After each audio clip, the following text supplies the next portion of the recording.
अस्सलाम वालेकुम। मैं हूं अहमद नवाज और आप देख रहे हैं अपना अर्ज़ मुक़द्दस। पाकिस्तान और अमेरिका की टीमों के दरमियान T20 मैच था, वर्ल्ड कप का मैच था और जो कि पाकिस्तान हार चुका है। और इससे पहले पाकिस्तान और अमेरिका के दरमियान कोई भी T20 या क्रिकेट के किसी भी फॉर्मेट का कोई मैच आपस में हुआ, मुझे इसका आइडिया नहीं है। मैंने चेक किया लेकिन मुझे कोई रिकॉर्ड मिला नहीं। अमेरिकन टीम 2004 में सामने आती है, उसके बाद 15 साल के लिए गायब हो जाती है, फिर 2019 में सामने आती है और छोटी छोटी टीमों के खिलाफ उसके मैचेस चलते रहते हैं। कुछ एक आध बड़ी टीमों के साथ भी उसका मैच हुआ, लेकिन वो इतनी मशहूर नहीं हुई, फेमस नहीं हुई कि उसने कोई बड़ा टूर्नामेंट या बड़ा ऐसा मैच जीता हो। बहरहाल ये अमेरिकन टीम का पहला वर्ल्ड कप था, आईसीसी इवेंट था और उसमें उसने बहुत बड़ा अपसेट कर दिया। वार्म अप मैचेस में उन्होंने बांग्लादेश को भी हराया, लेकिन ये जो वर्ल्ड कप स्टार्ट होने के बाद ये मैं समझता हूँ कि एक बड़ा अपसेट है। लेकिन ये अगर पाकिस्तानी टीम की पिछले कुछ अरसे से दी गई परफॉर्मेंस को देखा जाए तो मैं समझता हूँ कि ये अपसेट नहीं है, बल्कि पाकिस्तान की टीम नॉर्मल खेली है और अमेरिकन टीम की जो जीत है वो भी उसके लिए नॉर्मल ही है, क्योंकि पाकिस्तान टीम की जो परफॉर्मेंस है वो बहुत ज्यादा फ्लॉप चल रही है। इस T20 वर्ल्ड कप का जो लोगो है वो बल्ले का निशान है। ये चीज बड़ी काबिल गौर है और आपको पता है कि आजकल पाकिस्तान में बल्ले का जो निशान है वो सब पाकिस्तानियों पर हराम कर दिया गया है। तो जिस टूर्नामेंट का लोगो ही बल्ले का निशान हो तो जारी बात है पीछे से बैक करने वाले वो तो कभी भी नहीं चाहेंगे कि हम किसी ऐसे टूर्नामेंट में जाएं जहां पे बल्ले का निशान हो। खैर वो चले तो गए, हंसी मजाक की ये बात मैं कर रहा हूँ। बहरहाल ये टूर्नामेंट का जो लोगो है वो बड़ा परेशान करता रहेगा हमारे इदारों को, हमारी हुकूमतों को।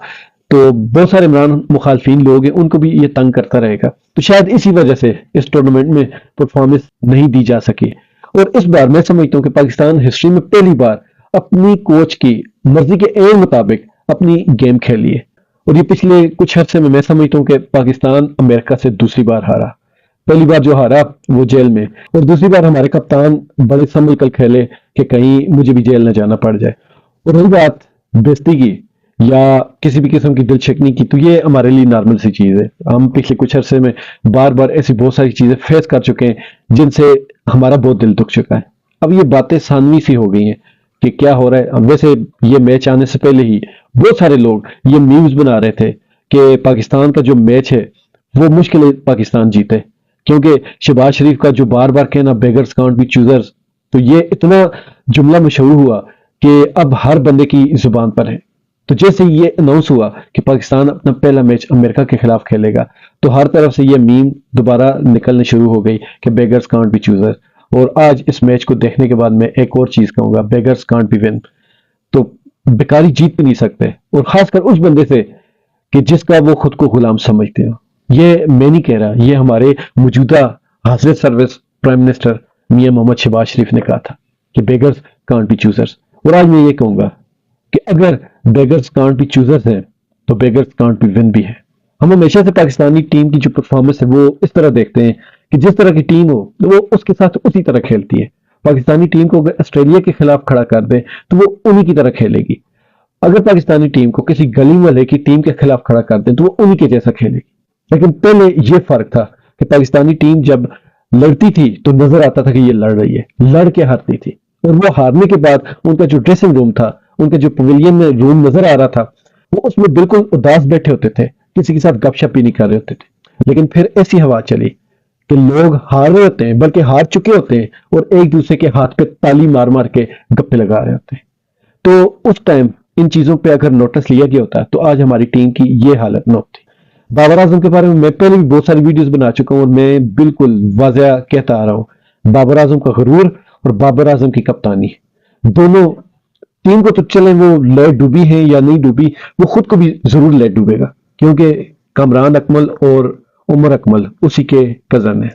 एक बात तो हम सबको माननी पड़ेगी कि जिस दिन से रजीम चेंज हुई उसके बाद से इस मुल्क ने कोई खास खुशी देखी नहीं। इस मुल्क में कोई चीज, कोई इदारा इज्जत से रहा नहीं। हर चीज की यहाँ पे इंसल्ट होती जा रही, तजलील होती जा रही। और मुझे उन लोगों से भी बहुत ज्यादा गिला शिकवा है जो छोटे छोटे हीरो बना लेते हैं। वो हीरो नहीं होते, वो उनकी अपनी अना होती है। वो जिस बंदे को एक बार अच्छा कह दे और दूसरा बंदा उसके साथ इख्तलाफ कर ले तो वो उसको अपनी अना बना लेते हैं। और वो चाहे बंदा अच्छा खेले बुरा खेले, वो कहते हैं नहीं ये ठीक है तो ये ठीक है। पाकिस्तानी टीम में इस वक्त मैं समझता हूँ कि 11 के 11 जो है ना वो लोगों के हीरो बने हुए, हीरो भी नहीं, सबको किंग कहते हैं। तो जब सारे किंग हैं तो تو پھر ساری بات ہے کنگ نے کرکٹ تو کھیلنی نہیں ہے، کنگ نے تو ٹیم کو جتوانا نہیں ہے۔ اور آج کل کی پاکستان ٹیم کی جو پرفارمنس ہے وہ واقعی ایسے لگ رہا ہے کہ جیسے سارے کے سارے بادشاہ ہی ہیں۔ آخر میں صرف اتنا کہوں گا کہ بیگرز کانٹ بی چوزرز، لیکن یہ پرانی ہو گئی، اب بیگرز کانٹ بی ول۔ اور ایک اور ڈائلاگ ہے، بیگرز کانٹ بی اسٹینڈ۔